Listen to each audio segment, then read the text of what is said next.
Hello YouTube family, welcome back to my channel. तो आज हम बात करने वाले हैं क्वेश्चन टैग्स के बारे में। तो चलिए शुरू करते हैं। तो वीडियो शुरू होने से पहले अगर आपने चैनल को सब्सक्राइब नहीं किया है तो उसे ज़रूर सब्सक्राइब कर लीजिए और do not forget to hit the bell icon. ये आपकी तरफ से हमारे लिए एक मोटिवेशन होती है। बेसिकली टैग क्वेश्चंस वो छोटे स्टेटमेंट्स होते हैं जो हम किसी भी सेंटेंस के एंड में लगाते हैं दो वजूहात की बिना पर। नंबर वन, या तो आप उस सेंटेंस जो पहले कहा गया है उसे कंफर्म कर रहे होते हैं, सवाल कर रहे होते हैं कि क्या वो वैसा ही है।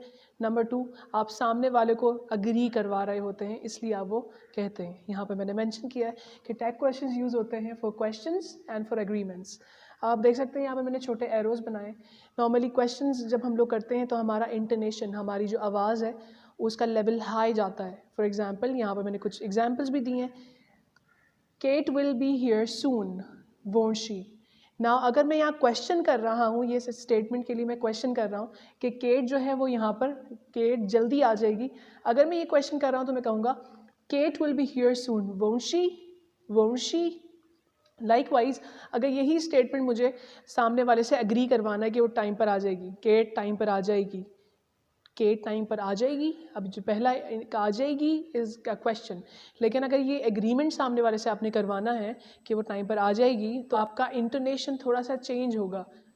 Cat will be here soon, won't she. Now this is agreement, won't she. आपका intonation goes low, intonation low जाता है, राइट। अब आप देख सकते हैं यहाँ पर भी मैंने एक एग्जाम्पल लिखी है, Kate won't be late, Kate late नहीं होगी। विल शी, यहाँ पर question, Kate won't be late will she. अब ये एग्रीमेंट है, राइट। अब क्वेश्चन टेक्स्ट बनाने का तरीका क्या है उसके मैंने कुछ स्टेप्स यहाँ पर लिखे हैं। सबसे पहले आप क्या करते हैं, जो भी आपके सामने एक सेंटेंस आ जाए, जो आपने एक स्टेटमेंट कहा है, आपने क्या करना है, सबसे पहले आइडेंटिफाई करना है कि आपने कौन सा टेंस कहा है। मैंने ये टॉपिक पढ़ा दिया है, I have taught this topic. अब ये है प्रेजेंट परफेक्ट। तो अब हमने क्या करना है, हमने इसे आइडेंटिफाई कर लिया, ये प्रेजेंट परफेक्ट है, I have taught this topic. Next क्या करना है, अब मुझे इसमें से पिक करना है helping verb. Helping verb pick करना है। अब इसमें हेल्पिंग वर्ब क्या यूज़ हुआ है, have. I have taught this topic, इसमें हैव जो है वो एक हेल्पिंग वर्ब है। तो हमने ये स्टेटमेंट लिखा, I have taught this topic, फिर लगाएंगे हम कॉमा और आगे हमने हैव लगा दिया। अब मुझे प्रोनाउन अपने स्टेटमेंट से निकाल कर इस सेंटेंस पे एंड में लगाना है। तो मैंने कहा I have taught this topic, तो आई जो है वही हम यूज़ करेंगे, right. I have taught this topic, have I. अब देखें, पिक द प्रोनाउन। अब आपने क्या करना है, सेंटेंस अगर पॉजिटिव है तो उसे नेगेटिव में चेंज करना है, और अगर नेगेटिव हो उसे पॉजिटिव में चेंज करते हैं। जैसे देखिए यहाँ पर एग्जांपल है, केट विल बी हियर सून, यहाँ पॉजिटिव सेंटेंस है तो हमने यहाँ पर नॉट लगाया। वोंट जो है वो विल नॉट का कॉन्ट्रैक्शन है, हमें कॉन्ट्रैक्शन यहाँ पर यूज़ करना होता है, राइट। तो और यहाँ पर देखिए, यहाँ पर नेगेटिव सेंटेंस है, Kate won't be late, Kate late नहीं होगी, ये नेगेटिव सेंटेंस है तो हमने यहाँ पर नॉट ऐड नहीं किया। तो आपने यही करना है, और यहाँ पर आपने इन्हें क्वेश्चन मार्क लगाने से पहले मेक कॉन्ट्रैक्शन मीन्स आपने हेल्पिंग वर्ब जो निकाला है उसे कॉन्ट्रैक्ट करना है। अगर आप नॉट यूज़ कर रहे हैं तो आपने प्रोनाउन निकाल लिया, उसके बाद आपने अगर स्टेटमेंट पॉजिटिव है तो उसे नेगेटिव में चेंज करेंगे, और नेगेटिव है तो पॉजिटिव में चेंज करेंगे। नेक्स्ट आपने एंड में इसमें क्वेश्चन मार्क ऐड करना है।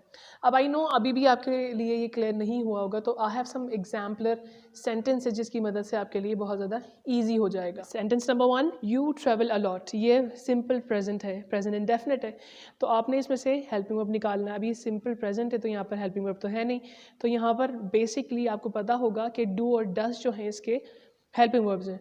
तो हम क्या करेंगे, निकालेंगे, यू के साथ डू लगता है तो हम करेंगे you travel a lot, do निकाल लिया। अब आपने स्टेटमेंट पॉजिटिव है तो नेगेटिव करके डोंट बन जाएगा, और you pronoun, you travel a lot, don't you. You weren't listening, तुम सुन नहीं रहे थे। अब यहाँ वर्ड जो है वो हेल्पिंग वर्ब है तो आप इसे निकालेंगे, सेंटेंस नेगेटिव है तो इसे हम पॉजिटिव बना देंगे। You weren't listening, were you. सारा डजंट नो एन, अब यहाँ डज मौजूद है, सेंटेंस नेगेटिव है तो इसे पॉजिटिव बनाएंगे। Sara doesn't know Ann, does she. Jack is on holidays, तो यहाँ पर जो है जैक के साथ जो अपॉस्ट्रोफी में आपको नज़र आ रहा होगा एस, वो एक्चुअली इज़ है, तो सेंटेंस पॉजिटिव है तो इसे नेगेटिव बनाकर क्या हो जाएगा, जैक्स ऑन हॉलीडे, इज़न्ट ही। अब जैक के लिए प्रोनाउन जो हम यूज़ करेंगे वो ही यूज़ करेंगे क्योंकि जैक जो है वो एक लड़का है, isn't he. So these are some of the examples जिसकी मदद से आई नो कि आपको क्लियर हो गया होगा टॉपिक। लेकिन इस टॉपिक में कुछ एक्सेप्शंस भी हैं। अगर आप एक टेक क्वेश्चन बना रहे हैं और आपके स्टेटमेंट जो है वो एक लेट से शुरू हो रहा है स्टेटमेंट, आफ्टर लेट आपने क्या करना है, let's go for a walk, यहाँ पर आपने शैल यूज़ करना है। अब आपने शैल क्यों यूज़ करना है, क्योंकि लेट्स जो है वो एक ऑफर है। जब आप लेट्स का सेंटेंस बनाते हैं तो लेट्स ऑफर को शो करता है। So let's go for a walk, shall we, let's have a party, shall we. So let's के साथ शैल वी ही लगेगा, क्योंकि लेट्स जो है उसका जो प्रोनाउन है वो लेट्स, क्योंकि आप और आपके साथ कोई और, उसे आप ऑफर कर रहे हैं, तो आप अपने लिए, हम सब के लिए आप वी का वर्ड यूज़ करेंगे। यहाँ पर लेट्स के साथ हमेशा शैल वी ही यूज़ होगा। अगर बात करें हम डोंट की, अब डोंट चूँकि एक इम्पेरेटिव सेंटेंस है, एक ऑर्डर सेंटेंस है, तो ऑर्डर सेंटेंस में हम क्या करते हैं, डोंट बी लेट, तो हम वहाँ विल का यूज़ करते हैं। Don't be late, will you. अभी हमने यू क्यों लगाया, क्योंकि ऑब्वियसली आप सामने वाले से बात कर रहे हैं, तो आप उसे ऑर्डर कर रहे हैं, आप उसे कमांड दे रहे हैं, तो आप कह रहे हैं don't be late, will you, right. Next जो हमारा एक एक्सेप्शनल केस है वो है कि आई एम के साथ जब आप यूज़ करते हैं, for example I am right, मैं सही हूँ, एंट आई। अब आप एंट आई यूज़ नहीं करेंगे, आपको पता है एम नॉट का जो कॉन्ट्रैक्शन है वो कुछ और है, लेकिन हम यहाँ पर आर्नट आई यूज़ करेंगे। आर्नट आई, आई एम राइट, आर्नट आई। अब आर्नट आई है, अब मैंने अपने एक टॉपिक में जो हमने लास्ट अभी फॉर्मल इनफॉर्मल का किया था, लिंक उसका डिस्क्रिप्शन में मौजूद है, उसमें आपने देखा होगा कि हमने बात की थी कि हम लोग टैग क्वेश्चंस इनफॉर्मल राइटिंग में यूज़ करते हैं, फॉर्मल में यूज़ नहीं करते, राइट। और अक्सर लोगों के जहन में इससे सवाल आया होगा कि आर्ट जो है, आर्ट जो है आपने यूज़ कर लिया आई के साथ, तो ये तो एक इनफॉर्मल है, ये तो बिल्कुल कैजुअल राइटिंग होती है। तो येस, ये बिल्कुल है कैजुअल, और टैग क्वेश्चंस को हम लोग फॉर्मल राइटिंग में यूज़ नहीं करते। So this is it for you guys today. I hope आपको आज का लेसन समझ में आया होगा।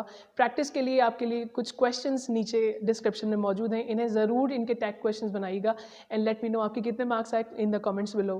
Don't forget to subscribe to our channel. फिर आऊँगा एक नए टॉपिक के साथ। Until next time, bye.